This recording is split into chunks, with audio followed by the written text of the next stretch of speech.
ನಾವಿಂದು ಯಾಕೆ ಸೇರಿ ಎಲ್ರು ಅಂತಂದ್ರ ಪತ್ರಕರ್ತ ಮಲ್ಲಪ್ಪ ಗೌಡ ಅವರ ಮಗಳಾದ ದಿವ್ಯಾ SSLC ಪರೀಕ್ಷೆ ನಂಬರ್ 625 ಪೈಕಿಯಿಂದ 619 ಮಾರ್ಕ್ಸ್ ತೆಗೆದು ಇಡೀ ಜಿಲ್ಲಾದಾಗಿಂದ ಅವರಾದ ಹೆಸರು ನೆಕ್ಸ್ಟ್ ನಾಗು ಹೆಸರು ಬರಪ್ಲೆ ಆ ರೀತಿ ಕೀರ್ತಿ ತಂದಿರ್ತಾಳ.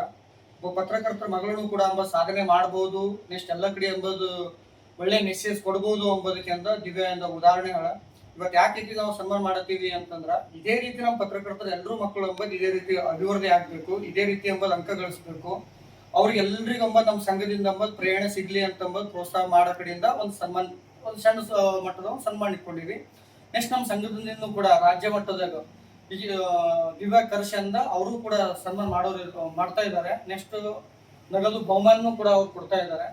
ನಮ್ದು ಯಾರೇ ಪತ್ರಕರ್ತರು ಇರ್ಲಿ, ಪತ್ರಕರ್ತರಿಗೆ ಅನೇಕ ಯೋಜನೆಗಳವ, ಬಟ್ ಬೇರೆ ಬೇರೆಯವ್ರಿಗೆ ಎಲ್ರಿಗೂ ನಾವು ಸನ್ಮಾನ ಮಾಡ್ತೀವಿ.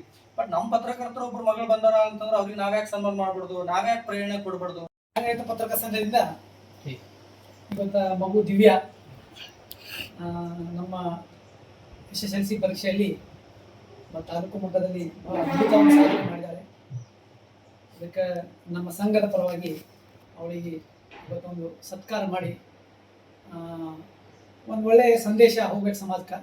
ಯಾಕಂದ್ರೆ ನಮ್ಮ ಪತ್ರಕರ್ತರ ಮಕ್ಕಳು ಕೂಡ ಈ ರೀತಿ ಎಲ್ಲರ ಮಕ್ಕಳು ಕೂಡ ಈ ರೀತಿ ಬೆಳಿಬೇಕು, ಮುಂದೆ ಬರಬೇಕು, ಅವರಿಗೆ ಎಲ್ಲರ ಸಹಕಾರ ಕೂಡ ಆಗಬೇಕು ಅಂತ ಹೇಳ್ತಾ ಇದ್ದೀನಿ. ಇವತ್ತೆ 94 ಅಲ್ಲ, 99.4 ಅದು ಸಾಮಾನ್ಯ ಮಾತಲ್ಲ, ಹೌದಾ? ಇದಕ್ಕೆ ಇವತ್ತೇನಂದ್ರೆ ನಾವೆಲ್ಲ ಗೊತ್ತಿದೆ, ನಾವೆಲ್ಲ ಏನಂದ್ರೆ 35-40 ಪಾಸ್ ಆಗಿರ್ತೀವಿ ನಾವೆಲ್ಲ ಮುಂದೆ. ಬಟ್ ಈಗ ಏನಂದ್ರೆ ಆಕೆ 99.5 ಅಂದ್ರೆ ಸಾಮಾನ್ಯ ಮಾತಲ್ಲ. ನಮಗೊಂದು ಹೆಮ್ಮೆ ವಿಷಯ, ನಮ್ಮ ಪತ್ರಕರ್ತರ ಮಗಳು ಬಗ್ಗೆ ಏನಂದ್ರೆ ಒಂದು ಟಾಪರ್ ನಮ್ಮ ತಾಲೂಕಿಗೆ, ಇದು ಜಿಲ್ಲೆಗೆ ರಾಜ್ಯ ಮಟ್ಟಕ್ಕೆ 8ನೇ ರ್ಯಾಂಕ್, 8ನೇ ರ್ಯಾಂಕ್. ಅದಕ್ಕೆ ಭಾಳ ಹೆಮ್ಮೆ ವಿಷಯ ಇದೆ. ಅದಕ್ಕೆ ಈ ದಿನ ಅವ್ರಿಗೆ ಸನ್ಮಾನ ಮಾಡಿದ್ದೀವಿ, ನಮ್ಗೆ ಹೆಮ್ಮೆ ಅಂತ ತಿಳ್ಕೊಂಡು ಈಗ ನಮ್ಮೆಲ್ಲ ಪತ್ರಕರ್ತರ ಸಂಘದ ಸದಸ್ಯರಿಗೆ, ಅಧ್ಯಕ್ಷರಿಗೆ ಕೂಡ ಒಂದು ವಂದನೆ ಹೇಳಿ ನಾವು ಮುಗಿಸ್ತೀವಿ. ಏನೋ ಒಂದು ಛಲ ಹುಟ್ಟಿಸ್ತದ, ನೆಕ್ಸ್ಟ್ ಏನೋ ಒಂದು ಸಾಧನೆ ಮಾಡ್ಬೋದು ಎಂಬುದು ಒಂದು ಛಲ ಹುಟ್ಟಿಸ್ತದ. ಆ ಛಲ ಯಾಕೆಂದ್ರೆ ಬರಲಿ ಅಂತಂಬ ಹಿತದೃಷ್ಟಿಯಿಂದ ನಾವು ಇವತ್ತು ಸನ್ಮಾನ ಕಾರ್ಯಕ್ರಮ ಇಟ್ಕೊಂಡಿವಿ. ದಿವ್ಯೆಯಿಂದ ಒಳ್ಳೆ ಮುಂದಿನ ಭವಿಷ್ಯದಿಂದ ಒಳ್ಳೆ ರೀತಿ ಉಜ್ವಲ ಆಗ್ಲಿ, ನೆಕ್ಸ್ಟ್ ಅವ್ರದ್ದು ಕುಟುಂಬಕ್ಕೆಂಬುದಕ್ಕೆ ಕೀರ್ತಿ ತರಲಿ, ಆಕೆ ಕಲ್ತಿನ ಸ್ಕೂಲಿಗೆಂಬ ಕೀರ್ತಿ ತರಲಿ ಅಂತ ಹಾರೈಸ್ತಾ ನಮ್ಮ ಪತ್ರಕರ್ತ ಸಂಘದಿಂದ ಸನ್ಮಾನ ಸ್ವೀಕರಿಸಿದ ದಿವ್ಯಗಂಧ ಅಭಿನಂದನೆ ಸಲ್ಲಿಸ್ತಾ ನನ್ನ 2 ಮಾತು ಮುಗಿಸಿ ಜನಿದೆ.